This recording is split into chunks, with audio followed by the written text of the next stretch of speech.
یا دوسری طرح اگر ہم سوچیں تو پھر یہ ہے کہ آپ کے اوپر دباؤ ہے کہ اسٹیبلشمنٹ نے کہا کہ نہیں یہ 2 بندے ہمارے ہوں گے، تو پھر آپ دباؤ کمپرومائز کر کے حکومت میں آئیں تو فائدہ۔ کل کو یہی 2 وزراء آپ کی بات نہیں مانیں گے تو پھر تو زیادہ بگاڑ پیدا ہوگا۔ اور اب آپ دیکھیں کہ ہمارے وزیر خزانہ جو ہے، وزیر خارجہ جو ہیں اسحاق ڈار، وہ ابھی تک وزارت خزانہ کے اس سے دائرہ کہہ لیں، اس سوچ سے کہہ لیں، اس خمار سے، اس نشے سے باہر نہیں نکلے۔ لندن میں اب وہ برسلز میں وہ اٹامک انرجی کے حوالے سے کوئی کانفرنس تھی، اس کو اٹینڈ کر کے آتے ہیں اور لندن میں جرنلسٹ سے گفتگو کرتے ہوئے کہتے ہیں جی کہ پاکستانی تاجروں کی خواہش ہے کہ بھارت کے ساتھ پاکستان تجارت جو ہے وہ شروع کر دے، یعنی ہم اس بارے میں سوچ رہے ہیں۔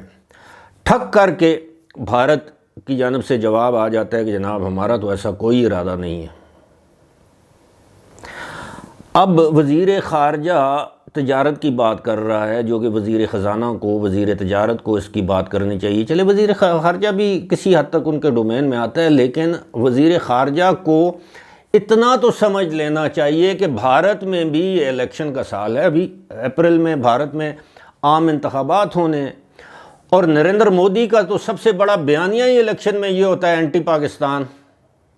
تو کیا وہ بی جے پی یا نریندر مودی یا ان کی حکومت کا دماغ خراب ہے کہ وہ اس موقع پر پاکستان سے مذاکرات کریں گے، تجارت کی بات کریں گے اور اپنے ووٹ خراب کریں گے؟ یہ سیاست اور سفارتکاری اور یہ ساری چیزیں ڈیفرنٹ ہیں۔ دیکھیں نا، کامن سینس کی بات ہے کہ نریندر مودی تو پاکستان کو اپنا بدترین دشمن سمجھتا ہے، وہ کہتا ہے بھاڑ میں جائے، یہ نریندر مودی کہتا ہے، میں نہیں کہہ رہا ہوں، کہتا ہے بھاڑ میں جائے، پاکستان کے پاس ہے کیا؟ بھوکے ننگا ملک ہے، اس کے پاس کھانے کو کچھ نہیں ہے، وہ کہتا ہے میرا تو مقابلہ ہی نہیں ہے پاکستان سے، یہ نریندر مودی کہتا ہے۔ اب وہ الیکشن میں آپ سے مذاکرات کرے گا، آپ سے کہے گا جی جی جی بالکل آپ تجارت کھولیں، ہم تو حاضر ہیں۔ وہ کہتے ہیں ہمیں پاکستان کے ساتھ تجارت کی ضرورت ہی نہیں، ہماری اربوں ڈالر خربوں ڈالر کی تجارت ہے دیگر دنیا کے دیگر ممالک کے ساتھ۔ اور آپ دیکھیے کہ بھارت کی تقریباً یعنی $1 ٹریلین، 1 خرب ڈالر کی ان کی کیا ہے ایکسپورٹ، صرف آئی ٹی کی، انفارمیشن ٹیکنالوجی، تقریباً $80-90 بلین بنتے ہیں۔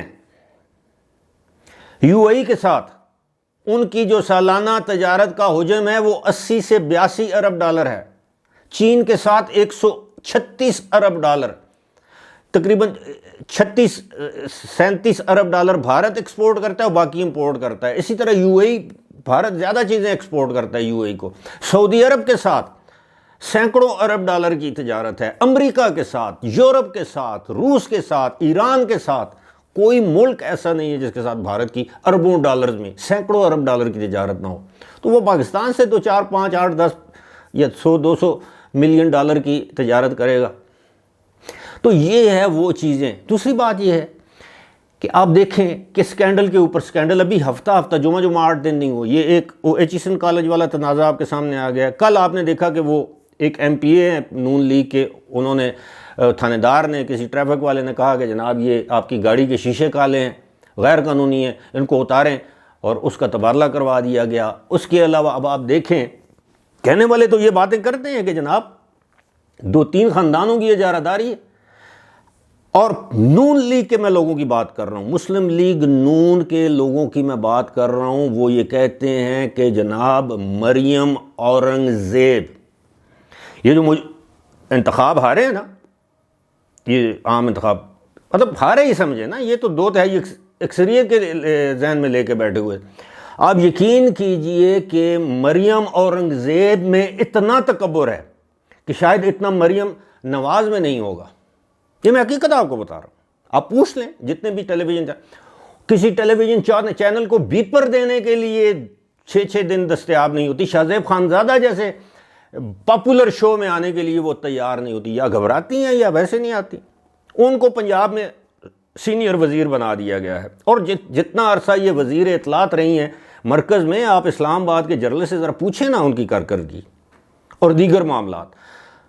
اسی طرح آپ دیکھیں خواجہ آصف کی بھانجی ایم این اے، خواجہ آصف خود ایم این اے، وزیر دفاع، بھانجی ایم این اے، وزیر مملکت، خواجہ آصف کی اہلیہ محترمہ ایم این اے۔ اسی طرح اپنے گھر میں اپنی پارٹی کے اعلیٰ عہدیداروں میں بندر بانٹ، مریم نواز خود وزیر اعلیٰ، چچا وزیر اعظم، ان کو اور کوئی نظر نہیں آتا۔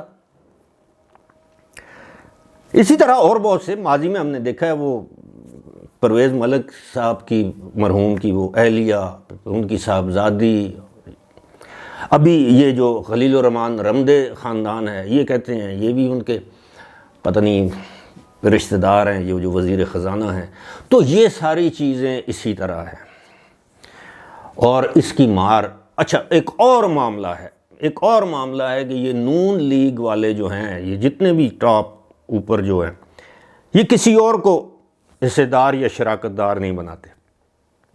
یہ ان کا بہت بڑا المیہ ہے۔ دوسرا یہ ہے کہ یہ میڈیا کے ساتھ اپنے تعلقات ٹھیک نہیں رکھتے، چاہے وہ سوشل میڈیا ہو، دوسرا میڈیا، گنتی کے 2-3 وہ چمچہ گیر ٹائپ جرنلسٹ کو یہ پیمپر کرتے رہتے ہیں، اور باقی سوشل میڈیا پر یہ مار کھاتے ہیں، مین سٹریم میڈیا میں یہ مار کھاتے ہیں۔ یہی حال پیپلز پارٹی کا، لیکن پیپلز پارٹی کو آپ ایک کریڈٹ ضرور دیں گے۔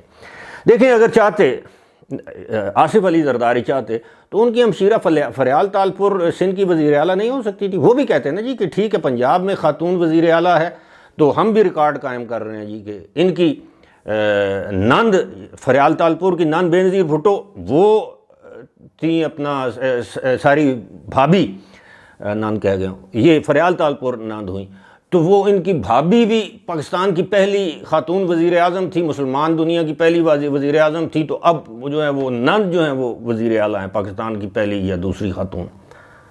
لیکن نہیں، وہ اپنی دوسری بہن ڈاکٹر عذرا کو بنا سکتے تھے، لیکن نہیں۔ تو یہ ساری چیزیں وہ زرداری اینڈ کمپنی وہ بانٹ کے دوسروں کے ساتھ شیئر کر کے یہ کہتے ہیں نہیں، سب سمیٹو اپنی طرف، عہدے ہوں، اقتدار ہو، اختیار ہو، پیسہ ہو، جو کچھ بھی ہو، ادھر اس کی مار کھا رہے ہیں اور مزید کھائیں گے، کیونکہ چاچو جس طرح کمپرومائزز کر رہے ہیں، پھر یہ پارٹی کے اندر سے ایک جیسے کہتے ہیں نا، وہ لاوا تو پک رہا ہے پارٹی کے اندر۔ مسلم لیگ نون کی میں بات کر رہا ہوں، وہ کسی دن دھڑام سے اپنے ہی میں نے کہیں گے جی السلام علیکم چھوٹے بھائی، بڑے بھائی کا حکم ہے، بس بہت ہو گیا۔ لیکن یہ ملک کے لیے انتہائی خطرناک ہوگا۔ اب بات وہی ہے، آپ شیر کے گائے سمجھ کے شیر کے اوپر بیٹھ تو گئے ہیں، اب آپ شیر سے اترنا بھی چاہیں، یعنی یہ حکومت، تو آپ اتر نہیں سکتے، اتریں گے تو یہی شیر آپ کو کھا جائے گا۔ فی الحال مجھے دیجیے اجازت، خدا حافظ۔